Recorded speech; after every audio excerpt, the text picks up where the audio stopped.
I never thought my marriage would end in such an ugly way. When I married Lisa, I truly believed we were in love. We had met in college, and at the time, she was everything I thought I wanted: smart, charming, and incredibly beautiful. But as the years went by, I started to see cracks in our relationship. Small lies turned into big ones, and before I knew it, I was married to a woman I could no longer trust. The final straw came when I discovered her affair. Not just any affair. Lisa had been cheating on me with one of my closest business partners, a man I had trusted. The betrayal cut deep, but what made it worse was how unapologetic she was about it. "It's not what you think," Lisa had said when I confronted her. "I just needed something exciting. You've been so focused on work, and I felt neglected." Neglected. That was the excuse she gave for stabbing me in the back. I didn't waste my time arguing. Instead, I filed for divorce the very next day. But Lisa wasn't about to go quietly. She fought me on every little thing.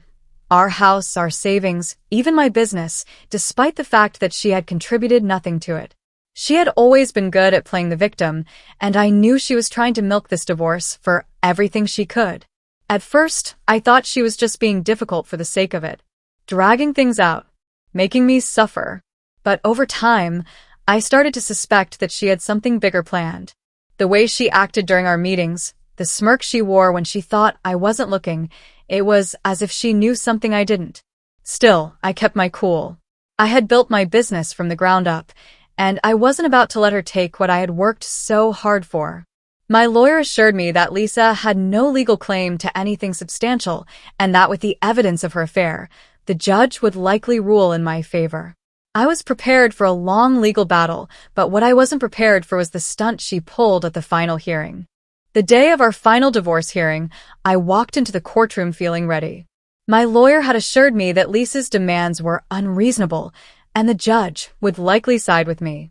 I had all the evidence I needed to prove that she was unfaithful and undeserving of any large settlement. The past few months had been exhausting, dealing with her manipulations, constant delays, and outrageous financial demands, but today was supposed to be the end of it. I would finally be free. Lisa walked in with her usual smug expression, exuding confidence as if she had already won. She wore a sleek, form-fitting dress, her blonde hair curled to perfection. I had seen this act before. She wanted to look like the perfect, innocent wife who had been wronged. But I wasn't falling for it. Not anymore. Then I noticed something that made my stomach drop. Her dress, though stylish as always, was designed in a way that highlighted a distinct curve in her midsection. She was pregnant. I sat frozen, my mind racing to process what I was seeing. I could hear whispers spreading through the courtroom, people exchanging shocked glances. Lisa placed a hand on her belly in a calculated move, ensuring that everyone's attention remained on her. "My client has recently discovered she is expecting," her lawyer announced, standing up with an air of practiced professionalism. "Given this new development, we request a delay in proceedings to adjust the settlement terms appropriately, considering the needs of the unborn child."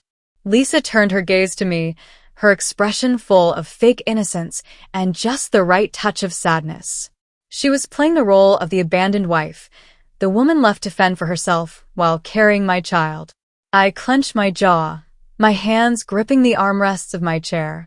I knew exactly what she was doing.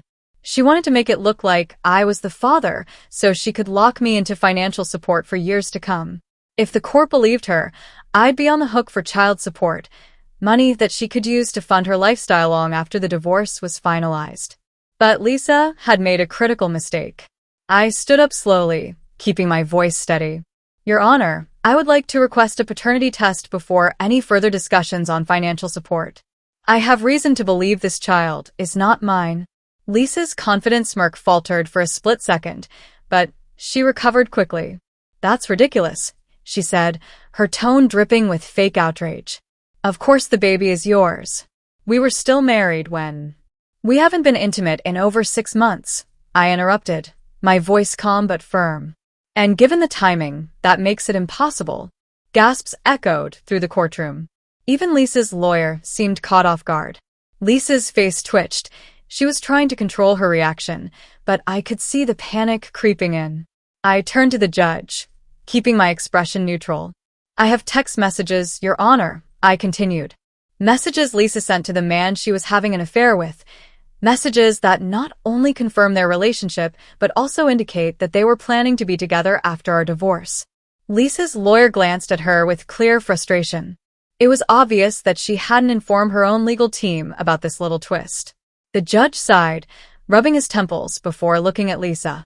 "Given these circumstances, I will approve the request for a paternity test. Until the results come in, no financial adjustments will be made." Lisa opened her mouth to argue, but the judge had already moved on, signaling that the discussion was over. She turned to me, her eyes blazing with fury, but she couldn't say anything without digging herself into a deeper hole. For the first time in months, I felt like I had the upper hand. I wasn't going to let her trap me. And soon, the truth would come out. A week later, the paternity test results arrived. As expected, the baby was not mine. I sat in the courtroom, watching Lisa fidget in her seat as the judge read over the documents. Her usual confidence had crumbled. Gone was the smug expression she had worn at the last hearing. Instead, she looked nervous, her fingers twisting the fabric of her dress as she avoided eye contact with everyone in the room. The judge set the papers down and exhaled, clearly irritated. He turned to Lisa's lawyer. "It appears that your client's claim regarding paternity was false. Mr. Walker is not the father of this child." Lisa's lawyer shot her an icy glare, obviously blindsided by the revelation. "Your Honor, my client was under the impression." "Under the impressions?" I cut in, my voice controlled but firm. She knew exactly what she was doing. Lisa finally snapped out of her stunned silence. I was just confused," she stammered, her voice shaking. "I thought maybe the test was wrong." The judge looked unimpressed. "DNA tests do not lie, Mrs. Walker." He leaned forward, his tone sharp. "Were you aware that Mr. Walker was not the father when you made your claim in this courtroom?" Lisa's lips parted, but she hesitated, knowing that whatever she said next could make things worse. Finally, she dropped her gaze and muttered, "I didn't know for sure." I scoffed. "So your plan was to gamble with my future, hoping I'd just go along with it?" Lisa's face flushed red. "It wasn't like that, but it was like that." She had counted on my silence, my fear, and the court's natural bias toward protecting an unborn child. She had walked into that courtroom believing she could manipulate the system, just like she had manipulated me throughout our marriage. The judge tapped his gavel once, bringing the attention back to him. "Given the false claims and attempt to mislead this court, I am inclined to reconsider the terms of this divorce. Mr. Walker, are you still pursuing the original settlement, or do you wish to amend your request?" I glanced at my lawyer, who nodded slightly. We had discussed this beforehand, just in case Lisa tried something desperate. I had been willing to settle quickly, just to be done with her, but after this stunt? She didn't deserve a single cent. "Your Honor," I said, keeping my voice measured, "I would like to file for fraud in this divorce proceeding." Lisa knowingly attempted to secure financial support under false pretenses. Given that, I request that she receive nothing from our marital assets. Lisa's head snapped up. Asterisk nothing asterisk? Her lawyer stiffened. "Your Honor, my client is still entitled to." The judge held up a hand. "Not necessarily. If we determine that Mrs. Walker's actions constitute fraud, Mr. Walker has grounds to request a revised settlement." Lisa's breathing turned shallow. I could see the panic in her eyes as she realized she had overplayed her hand. She had walked into this courtroom expecting a payday, expecting to trap me with a fake obligation. Instead, she had backed herself into a corner she couldn't escape. The judge sighed, rubbing his temple as he turned back to Lisa's lawyer. "Given the severity of this deception, I will review the request. However, I am inclined to deny alimony on the basis of attempted fraud. Additionally, Mr. Walker will not be responsible for any of Mrs. Walker's legal fees, as this situation was brought about by her dishonesty." Lisa let out a strangled sound, somewhere between a gasp and a whimper. She turned to me, desperation flickering across her face. "Wait, please. We don't have to do this. I arched a brow. You had no problem trying to ruin my life a few minutes ago. Tears welled in her eyes, but I knew better than to fall for them. I had seen this act before. It had worked on me once, but not anymore. Lisa had thought she was the mastermind, controlling the board while I played the fool. But in the end, she had been playing herself. And now, the game was over. Lisa's world crumbled right in front of her, and for once, I was the one holding all the cards. She had walked into the courtroom expecting to secure a financial lifeline, a cushy payout disguised as child support and alimony. Instead, she was leaving with nothing. Her lawyer, clearly frustrated by the way this had played out, whispered something to her. Lisa shook her head, her eyes darting between me and the judge, panic settling into her features. She wasn't used to losing. Every time she had manipulated me in our marriage, she had gotten away with it. But not this time. Your Honor, this is unfair. Lisa suddenly blurted, standing up so quickly that her chair screeched against the floor. I made a mistake, but I was still his wife. I deserve something. The judge barely glanced up from his papers. Mrs. Walker, sit down.